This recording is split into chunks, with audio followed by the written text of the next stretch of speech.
17 साल का सूर्या चौहान ईद के दिन अपने घर से बाहर निकलता है, लेकिन उसे ये नहीं पता था कि अगले कुछ मिनट उसकी ज़िंदगी के आखिरी मिनट होने वाले हैं। उसी के कॉलोनी का एक लड़का असद उसे उसके घर से थोड़ा दूर बुलाता है और अपने दोस्तों के साथ उसे घेर कर एक सवाल पूछता है कि क्या तुमने कभी बकरा हलाल होते हुए देखा है, और उसके बाद उस पर ताबड़तोड़ चाकुओं से हमला करता है। इस हमले के बाद सूर्या बुरी तरीके से घायल हो जाता है और उसकी मौत हो जाती है। लेकिन इस पूरी घटना में ट्विस्ट तब आता है जब इस पूरी घटना के 2 से 3 दिन के बाद जो ये आरोपी असद ये पुलिस एनकाउंटर मारा जाता है। तो आखिर ऐसा क्या हुआ कि एक छोटी सी बहस इतनी बड़ी वारदात में बदल गई? इस पूरी घटना को आइए इस वीडियो में समझते हैं। देखिए, इस कहानी की शुरुआत होती है 28 मई को ईद के दिन। ईद के दिन गाज़ियाबाद के खोड़ा इलाके में सूर्या चौहान अपने घर में था। तो उसी के मोहल्ले का एक लड़का जो उसके घर थोड़ा दूर रहता था, असद, वो उसके घर के बाहर आता है और उसे कॉल करता है कि तुम घर के बाहर आओ, मुझे तुमसे मिलना है। अच्छा, मीडिया रिपोर्ट्स के अकॉर्डिंग सूर्या और असद के बीच में कुछ महीनों पहले कुछ झगड़े हुए थे बाइक को चलाने के लिए। तो इस वजह से दोनों के बीच में कुछ महीनों से लड़ाई झगड़े चल रहे थे। तो सूर्या को लगता है कि हो सकता है कि असद इसलिए घर पे आया हो कि अब कॉम्प्रोमाइज़ करना हो, बातचीत करनी हो उसे। लेकिन असद के दिमाग में तो अलग ही खुराफात चल रही थी। अच्छा, सूर्या जो है वो अपने घर से निकलता है, आता है बाहर, तो असद जो है उसे अपने साथ थोड़ा दूर लेके जाता है। असद के साथ 6-7 लड़के थे, जैसे उनमें से कुछ उसके दोस्तों का नाम जो है ज़्यादा हाईलाइट हो रहा है, फरहान और आसिफ, और उसके अलावा 4-5 लड़के और थे उसके साथ, असद के साथ।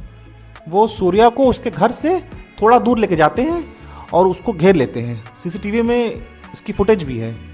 और असद सूर्या से एक सवाल पूछता है कि क्या तुमने कभी बकरा हलाल होते हुए देखा है? तो सूर्या कहता है नहीं। और उसके बाद से जैसे ही वो नहीं करता है, असद जो है उस पर चाकुओं से हमला करना शुरू कर देता है। कई बार ताबड़तोड़ हमले के बाद, क्योंकि उससे कई लड़के घेरे रहते हैं, तो सूर्या को बचने का मौका नहीं मिलता है। लेकिन सूर्या किसी तरीके से अपने आप को बचा के भागने की कोशिश करता है। उस जगह से जहाँ उसको चाकू लगती है तकरीबन 150-200 मीटर तक सूर्या जा पाता है, लेकिन कई बार चाकू लगने की वजह से बहुत बुरी तरीके से घायल हो गया था, उसको खून निकल रहा था, वो गिर जाता है वहाँ पर। फिर जो सूर्या के दोस्त थे, जब उनको पता चलता है, वो देखते हैं, वो वहाँ पर पहुँचते हैं घटना पर, और सूर्या का जो बड़ा भाई था उसे फ़ोन करते हैं कि घटना जो हुई उस बारे में बताते हैं। उसका बड़ा भाई वहाँ पहुँचता है घटने पर, उसको लेकर हॉस्पिटल जाता है। लेकिन इस पूरी घटना में चाकू लगने की वजह से, खून ज़्यादा बहने की वजह से हॉस्पिटल जब पहुँचता है तो सूर्या को मृत घोषित कर देते हैं डॉक्टर। इस पूरी घटना की जो सबसे शॉकिंग चीज़ है वो ये है कि इस पूरी घटना के लिए जो असद है, उसके पिता नवाब, वो उसको बढ़ावा देते हैं। मीडिया रिपोर्ट्स के अकॉर्डिंग पुलिस ने जो बताया कि जब असद ने जाकर अपने पिता से बताया कि क्या लड़ाई झगड़ा इन लोगों के बीच में चल रहा है, तो उसके पिता, जिन्हें मना करना चाहिए था, वो उसे और बढ़ावा देते हैं कि जाओ, तुम्हें जो करना करो और उसको मारो। अगर असद के जो पिता नवाब हैं वो असद को रोके होते, कि उन्होंने देखा अगर बेटा गुस्से में है उसे रोके होते, मना किए होते, तो शायद घटना ना घटती। जब सूर्या की मौत के बाद उसके परिवार वाले FIR लिखाते हैं, तो उस पूरे एरिया का जो पूरा का पूरा माहौल है वो बिगड़ जाता है। ये मर्डर केस रिलीजियस एंगल पकड़ने लगता है।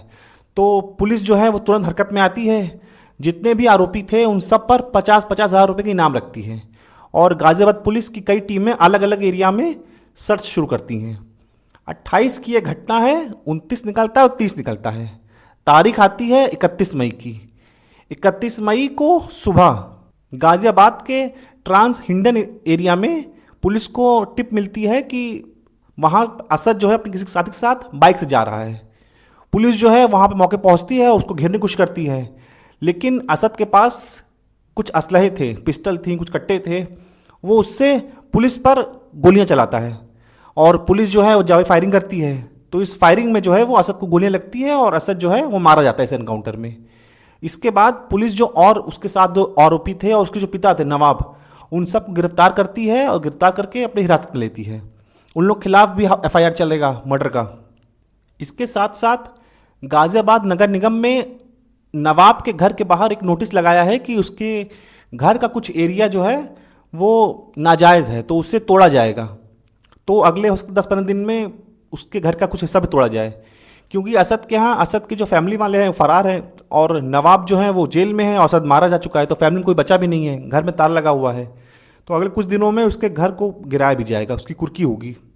लेकिन ये जो पूरी घटना है ये टाली जा सकती थी अगर नवाब समय रहते अपने बेटे असद को समझाता कि तुम ऐसा मत करो, ये किसी की जान लेना किसी चीज़ का सोल्यूशन नहीं है, तो शायद ये घटना टल जाती और सूर्या भी आज जिंदा होता और असद का भी एनकाउंटर ना होता। आपको क्या लगता है कि ये घटना टल सकती थी या नहीं? इस केस को लेकर आपकी क्या राय है, आप कमेंट जरूर बताइए। बाकी ऐसी वीडियोस के लिए सब्सक्राइब, लाइक, शेयर कीजिए। धन्यवाद।